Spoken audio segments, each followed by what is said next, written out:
Hey guys, in this episode we're going to turbo Julie. Yeah.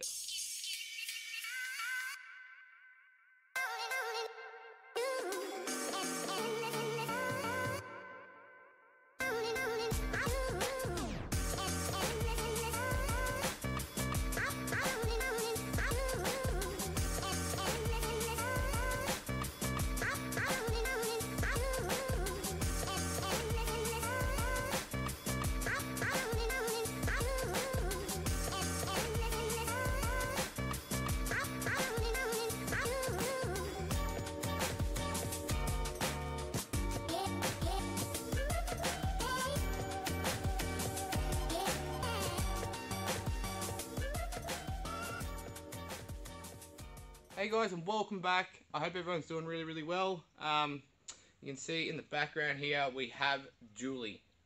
Andrew brought her in. We've done something totally different with this setup, haven't we, mate? We've made it just a little bit different. Yeah, I've got to try new things. Yeah. So we struggled fitting an intercooler in the front of these. They just don't really fit too well. In this model, yeah, this model, they changed. The later models got a lot more room, but this earlier 98 through to 01, a lot flatter front, and it's hard to get a decent cooler in the front. So what we did with Nico's car, we used the LS 2.7, as you guys know it. The intercooler is about 50mm or 60mm thick. That's the only reason it fitted, and he literally lost 80% of his front bar. Yeah, 80% of his grill and 80% of his front bar. There's about like that much left of his front grill. They just don't fit well. So why we've gone this way is we'll run you through it just quickly and show you the rest of the setup. So Andrew, do you want to talk us through this setup, mate, and what's what here? Because we've got a little sneaky peeky down the front here. What's that, mate? So that's a heat exchanger for the water-to-air intercooler. Yeah. As mentioned earlier, we've gone with the water-to-air on this one as a bit of an R&D project. Mainly due to the fact that trying to fit a decent air-to-air intercooler. And that's what we're talking about, guys. There is no room in there. Very little room. So what's that? What year model is it again? 2001. So 98 or late 97 through to 11th month 01 will have this front end. Yeah. And then they changed to the one on the shorty, which is that one. Which is the one where it's a lot easier to fit a bigger intercooler. So this water-to-air intercooler is good for, allegedly, we'll test this, but allegedly 350 horsepower, which is about the limit of the standard rods on a 3RZ anyway. So that kind of works perfectly. So how does it work? What does it do? So basically we've got a heat exchanger down the front here that cools the same way an air-to-air would. Air runs through the fins this way, water going that way, cools it down. The water's pumped through the system via a 12-volt pump, which is just triggered by the ignition, through to essentially an intercooler in here. You charge air running across the fins that way, and your water running through that way.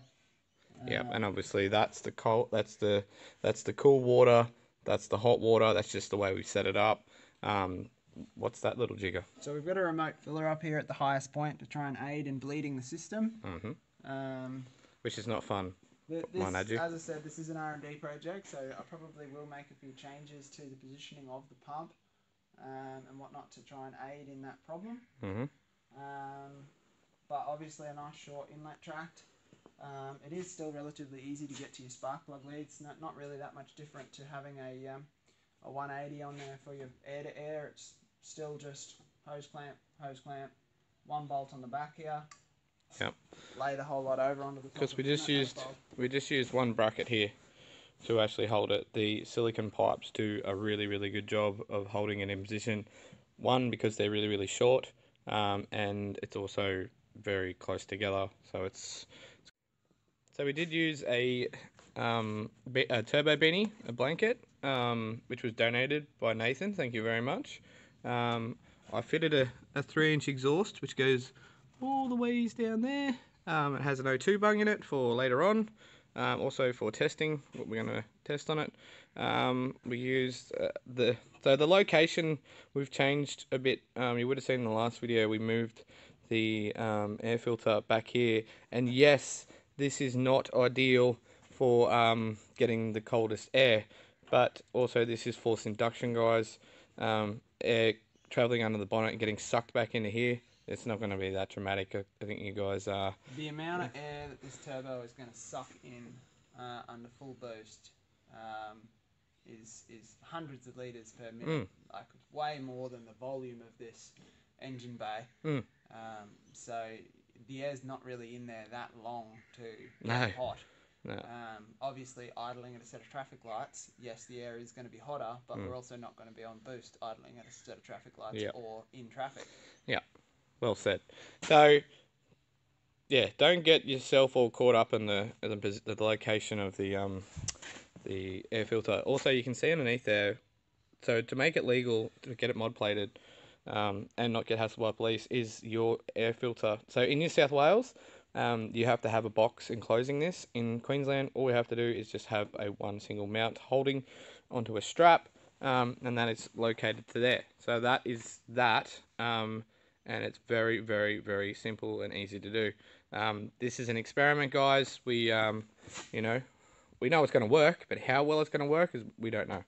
So we're hoping this is our solution for the intercooler exchange, because it's just getting really, really hard, and people still want to keep the integrity of their front end without hacking things to pieces. So you can see here, guys, we've had to notch the front of the grill still to make this work, and there was a little bit of grinding and rinding and all sorts of stuff to get it to fit, but it works. And anyway, let's stop talking and let's go and drive this friggin' thing, eh? Sounds good.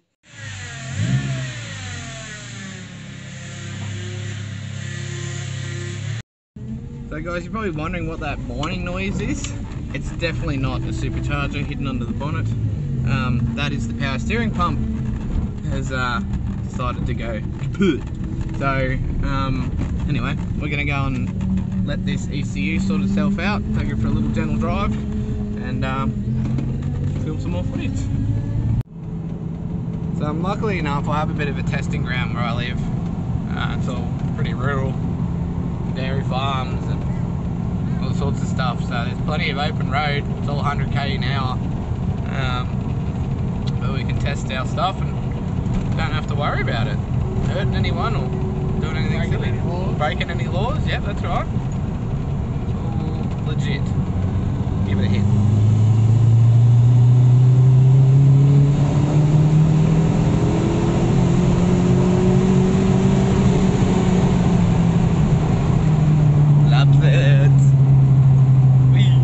Bumpy, isn't it?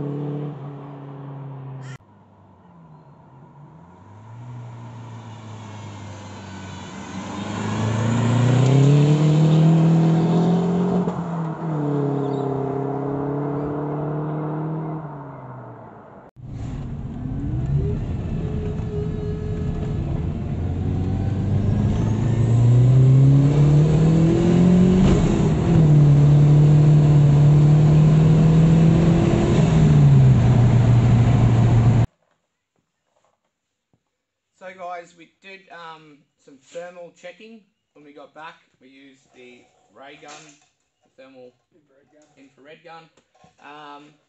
We checked coolant temperature on the radiator just for a control, and then we lasered ourselves to make sure that we're alive. Yeah. What we found was good. So we're getting, say, around 60 degrees Celsius of the charge air, and as it goes through the chamber into the middle of the water to air intercooler, it drops down to like 35. That's just an idle here in the shed. Obviously, with a bit more airflow through the front, you'd see better results. Another dumb way we checked it was we touched the front of the turbo, which is rather hot, and you touch the center of the water to air, and the temperatures dropped significantly. I can't hold my hand on that even now. Yeah. I'm going to lose my fingerprints if I do. Yeah, well, there you go. There you go. We've had the car idling. You can just see there, and then the intake obviously heat soaks. That's probably around 50 odd degrees. So as the air's going through there, it will cool it back down again. But these heat soak. It's just how it is.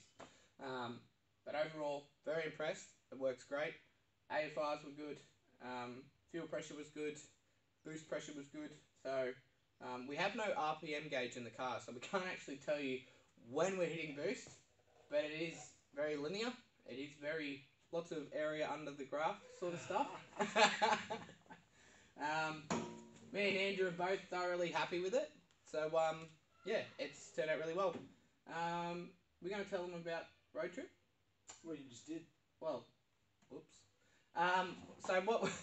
One of our challenges, we've decided to go all out. Road trip. Road trip. 2TR versus 3R. We were always going to do the drag race, so now it's going to be across the space of 3 days. Yeah. No trailers. Yeah, so the thing of road trip, if you follow it on Facebook, I put a post up the other day who's going, and it is a challenge. There's going to be over 100 cars, is there? Yeah, I believe they've got 120 entrants. Yeah. So we've got 100 cars from everything from our little, you know. I think this kind of thing is on the tame end of what's entered. Yeah, but yeah. This is nothing. There's going to be 8-second cars there. Like, you know, it's going to be ridiculous. So, street driven cars that are, you know, 8-9 second cars. So big horsepower. It's going to be cool as we're going to film a whole lot. It's in end of October. So it's a little while away, and it gives us plenty of time to do some R&D and a few other things. It's got, is it quarter mile, 1/8 mile? No, just 1/8 mile. It's still all 1/8 mile? It's all 1/8 mile. So 1/8 mile out at Willowbank, then out to Warwick for another 1/8 mile the following day, and then back to Willowbank on the third day for another 1/8 mile. The final day will be dial your own challenge, I believe. So that's crazy. It's a reliability challenge across the 3 days to get between the tracks, because we've, as far as I'm aware, it's not just straight track to track in a straight line. We've got checkpoints that we need to meet and take photos at to prove that we've done the road trip. And there's also going to be other people there, friends of ours, who will let us know if we cheat. Trust me, there's no getting away from it. So we are very, very excited to say that we're going to be doing that. It's going to be uber exciting to actually get to that point. Gives us a little bit more time because we are just smashed with turbo installs and stuff at the moment, which is why we have taken so long to get to this point. That's why we're here on a Sunday. Yeah. Both doing this. We're both almost divorced at the moment. So it's very, very challenging, guys. So please stay tuned. Subscribe if you haven't subscribed. Hit that thumbs up. And follow us on the Facebook. Facebook, whatever. Alright, guys. Take care. Hope everyone's doing uber well. And I'll catch up with you real soon.